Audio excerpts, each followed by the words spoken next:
Yung title, yung ating narinig, therefore, if any man be in Christ, he is a new creature.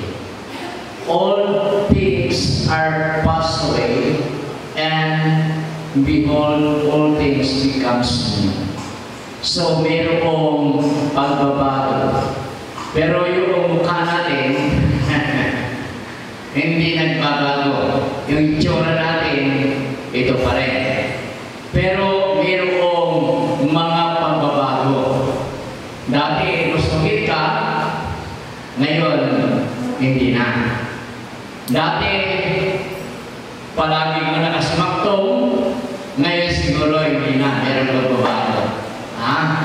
So, ibig sabihin sa ating narinig na mga salita ng Diyos, nagpapasalamat tayo sa Panginoon sapagkat tunay po na hindi natin din po kayang baguhin ang ating mga salita.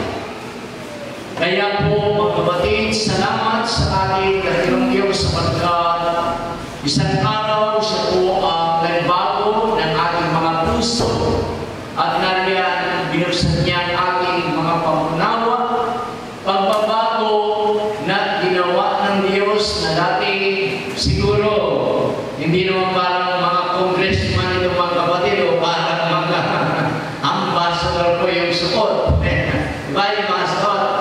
So noon, hindi naman po ganyan siguro yung kanilang mga kasuotan. So karamihan, natin po walang damit, naka-short. So ganyan po yung mga kasuotan natin, pag-ugali natin, maging ako noon, kahit na talagang ganito lang yung katawan ko, saan? Panayang pa ka ng bahat. May gitara ng tunaw mo. Pero meron pagbabago. Dahil kapag ikaw ay talagang nasa Panginoon na, so yung talagang kasuotan, kinakailangan mayroon pong kaayusan.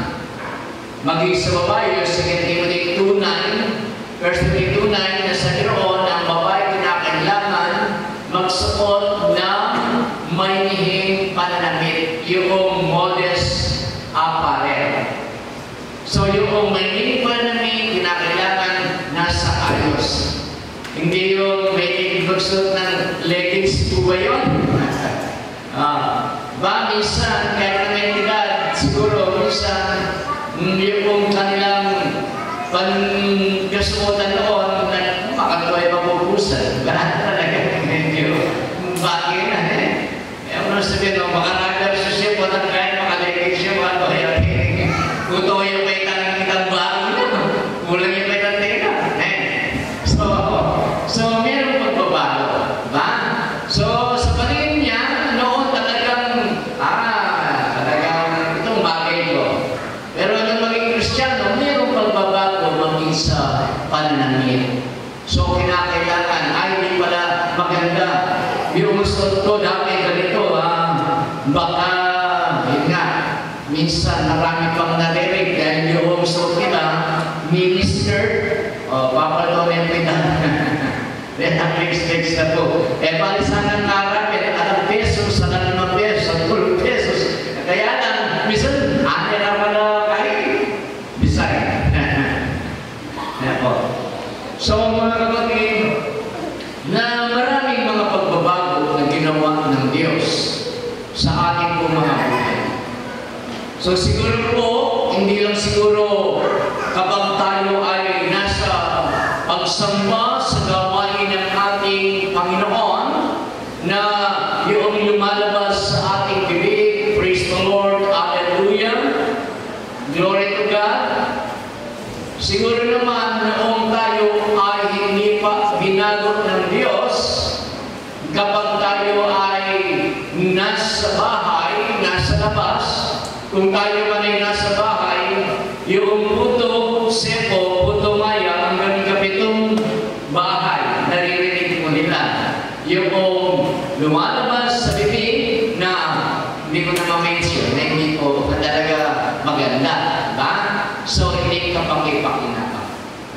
So, napakabuti po ng Panginoon sapagkat sa pamamagitan ng mga bagay yan na yung lagi nating pagkatao nang tayo po ay talagang nasa Panginoon na po, tinagap natin yung Espiritu ng Panginoon at ito na po yung regeneration or regenerate natin yung John 3:5 na verily, verily, I say unto thee, except a man be born again.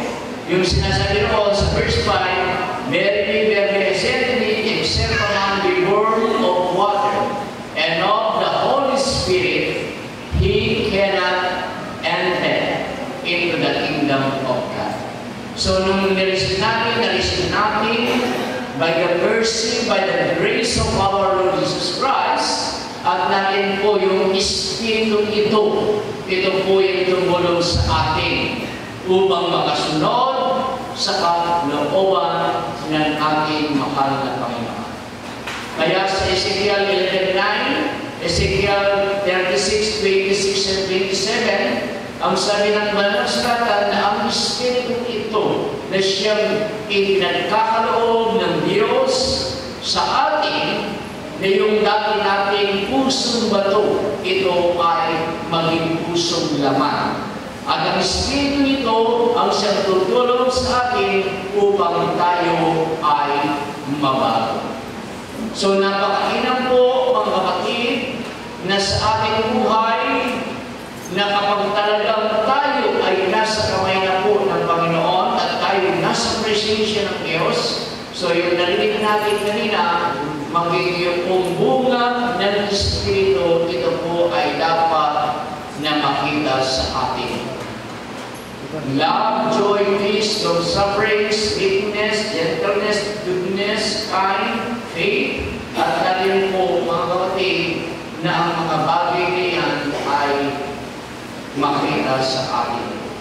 Na tunay na tayo ay binago ng Panginoon at ang yung bunga ng Espiritu, ito po yung makita sa atin sapagkat tinanggap natin ang Espiritu ng ating mahal na Panginoon. So mga kapatid, magpatuloy lang po tayo na maglingkod sa ating mahal na Panginoon. Bagamat na-mention po niya yung naranasan po sa kanyang buhay na ups and down, pero salamat sa ating Diyos na makapangyarihan, katulad po ng prodigal son na one day siya po ay nakapanumbalik sa kanyang ama, sa kanilang tahanan, at doon ipinakita ng ating mahal na Panginoon bilang ama yung kanyang pag-ibig. E nasinuwatan, kanyang ibalik yun. Umita malaw siya pa, igit na paninayaan niya pa na, malaw siya pa mo, talagang ilay yun, at kinawal niya. At kitang sakit yun, bilang tingaling na akit ng anak na nekapanumbalik niya. So, salamat sa Panginoon, tayo man, na dati, na tayo man ay napawalay sa kalooban ng Diyos, sa presensya ng Diyos, subalit tayo ay kinahabagan, tayo ay kinawaan, tayo ay minahal, tayo ay kinalingan ng ating mahal na Panginoon.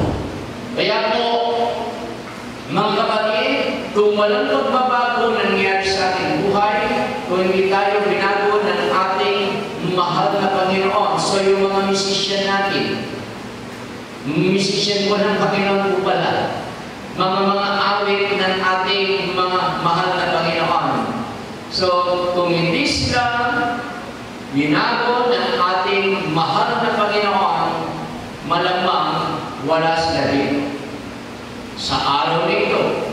At malamang narin po na yung mga kaloob nila o mga talento niya ay nagagamit sa labas. Suwalit ngayon, yun po ay nagagamit upang pananalan, upang paprihan, upang balatiin, at sambahin at pagbigran ang Diyos sa kanilang mga buhay. Kung wala yung pagkilos ng Panginoon sa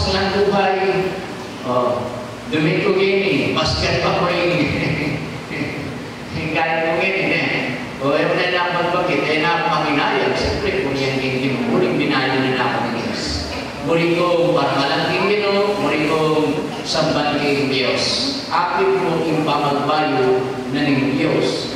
Kaya balang neto, makita mo at syutano ko yan. So mga kapatid, unang Diyos na nakakaalam at kayo rin po, alam ninyo kung tunay na kayo ay binago ng Diyos. At yung magkasama ninyo, mga kaibigan ninyo, mga kapamilya ninyo, mga kapitbahay ninyo, mga nakakakilala sa inyo, sila din po ay maaaring magsalita na talagang kayo ay binago na ng Panginoon. Dahil makikita nila yan sa inyong mga buhay, sa ating mga buhay, kung talagang tayo ay binago na ng ating mahal na Panginoon. So mga kapatid, magpatuloy po tayo na maglingkod sa Panginoon at lalo tayo maging masigasig, lalo tayo magsumikap sa ating paglilingkod sa ating mahal na Panginoon sapagkat malapit na po ang rapture of the church. So ano man din po mga problema, pagsubok na yan po na ating nararanasan, pagpatuloy lang po tayo na maglingkod sa ating mahal na Panginoon at patuloy na magpagamit sa pagbasan, sa ministeryo, at sa gawain ng ating mahal na Panginoon. So sa oras nito, tayo nilahati ngayon upang pasalamatan, pagpilihan, parangalan ng Panginoon sa ating mga buhay. So mga kapatid, salamat sa ating Panginoon po na talagang maraming pagbabago. Hindi tayo kayang mabuhin ng ating mga kaibigan, ng ating mga loved ones, pero know si Lord na siya po ang kumilos sa ating buhay, binago po niya ang ating mga buhay. Kaya sabi po, therefore, if any man be in Christ, he is a new creature. All things are passed away, become all things becomes new. May pagbabago. At ito po'y napatunayan ng Panginoon sa Diyos ang kapurihan, pagdamali na po sa sugalan, umiinom ng alak, at dahil po, mga kapatid, maraming mga bagay na inihalit sa kalooban ng Diyos na tinatanggal ng Panginoon na nakayundaluan. Pero hindi ko sinasabi, hindi ako nagkakamali, hindi ako nagkakasala. Pero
si ating nabibigyan ng saya, napakaligaya kapag tayo taus-puso nagpupuri sa Kanya. At yamang si ating nabibigyan ng ligaya at saya, ang regalo niya sa atin, niyayakap tayo ng Kanyang kapangyarihan, ng Kanyang banal na presensya, ng Kanyang Espiritu. Kaya po mga kapatid, sa ating pagsamba, pagsarikapan natin maranasan ang presensya ng ating mahal na Panginoon. At tayo dumalangin, pangunahan ni Brother Mario sa oras nito, sa bawat kahilingan at karahingan na rin po kung saan sa ating mahal na Panginoon.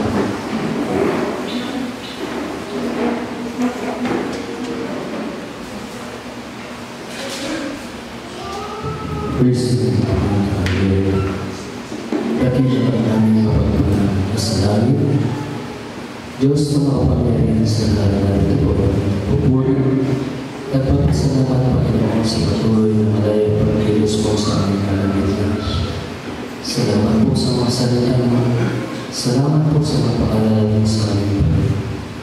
Salamat sa tamis po ng iyong presensya mo. Ang bawat sa aming Panginoon, nanabig ng muling karamdaman. Ganito po, pagpupuri at pagsamba ng Panginoon. Malayang maranasan ng presensya ng Panginoon. Napakasarap na Panginoon ang pagpupuri mo. Darama sa amin, kung gaano kami nalaga sa Panginoon. Kung gaano kasarap ang maglingkod sa Panginoon. Hallelujah. Maranas mo po kami ng aming mga puso sa buhay. Naranasan na namin Panginoon ang mga bagay na nangyayari dito sa mundo Panginoon. Minsan naman na Panginoon nakakagawa kami ng mga kabati. Nakakagawa kami ng mga kahinaan Panginoon. Subalit napakabuti mo sa amin. Hindi mo kami pinipitaw. Hindi mo kami iniwanan ng Panginoon sa panahon ng aming mga pagsubok, sa panahon ng aming mga ganman, sa panahon ng aming nagkakasaya, Panginoon. Tapos ang iyong pagmamahal sa amin, nasagana ka sa pagpapatawad mo. Yan laging bukas po ang iyong mga palad. Nakapinit ang gabi, mahal na Panginoon, pagkaman gabi, mga kasahan naman sa Panginoon. Na may karumihan mo na. Subalit itong Diyos na walang kagulat, walang kapatid, lalo na puso ko ng mga gabi. Nagpapasalamat kami, mahal na Panginoon, sa kapatid. Kundi mahal na Panginoon, patuloy mo pinararanas sa amin. Ang talos na yung presensya mo, ang malayang pagkilusan. Ama, nagsusumama kami Panginoon sa oras nito. Nakikita mo ang bawat kalagayan. Namaalam mo Panginoon, ang bawat naranasan, mga inindang kalandaman Panginoon. Ikaw po ang aming Diyos na makapangyarihan sa amin. Ikaw ang Diyos na aming masasundan sa panahon ng aming mga puso. Ikaw ang Diyos na nagbibigay sa amin ng kagalingan. Ikaw ang Diyos na hindi po nagtatanan. Ikaw ang Diyos sa buhay. Mula naman hanggang ngayon, Panginoon, ay patuloy mong pinararanas sa amin. Ipinadala mo sa amin ang iyong kapangyarihan. Ang iyong mga kaginalilanas na magagawa mo ng Panginoon. Lumalapit po kami sa trono ng iyong Panginoon. Tulungan mo po bawat sa aming Panginoon na malampasan ng mga pagsubok namin na pagdaraan. Tulungan mo kami na maging matatag na Panginoon na ating mga puso. Ibalik mo ang dating ng aming mga paglilingkod sa Diyos. Ang mga dating pagpupuri at pagsamba, ang mga dating pananapig sa iyong posisyon, naman sa uling araw, Panginoon, gamitin mo kami sa kapupuri ng iyong dakilang pangasya. Gamitin mo ang bawat sa amin mga napamilya sa iyong mga kalooban at katubigan. Gamitin mo kami upang maabot ang aming mga kapatid. Ang mga taong nais mong dilapit sa iyong banal na buhay. Panginoon, nato ang kawasan. Tulungan mo kami, Panginoon, na maging natatagpo sa pag-iibig. Ang madalangin mo namin sa oras mo, na ibunan mo ang iyong pagpapalan ng mga Panginoon. Ipuhin mo mula ang ulo ang tanong lahat na nawanginin ng karamdaman ng mga sapagkat ikaw ang Diyos na makapangyarihan sa lahat. Ikaw ang aming repression. Ikaw ang aming dakilang magaling sa Panginoon na walang imposible sa Panginoon. Walang matirap sa lumaan siya na sa iyong makapangyarihang pangalan namin, Panginoon Jesus, na lahat ng masamang espiritu, lahat ng karamdaman na inutlan ng mga Diyos sa makapangyarihang pangalan namin, Panginoon Jesus, kay aming itinatawa at tinatanggihan sa masya sa mga espiritu ng mga sa pangalan namin, Panginoon Jesus, in the name of Jesus, Amen. In the holy name of Jesus Christ, lumayas kayo sa pangalan ng Panginoon Jesus. Be healed. Be healed. In Jesus' name. In Jesus' name. Salamat po dakilang Diyos. Salamat po sa kapayapaan. Salamat po sa pag-aaral. Salamat po sa kapanatagan. Salamat po sa pag-aaral ko sa iyo, pinakamataas na pagpuli. Ang karamihan ng kambulis. In Jesus' name.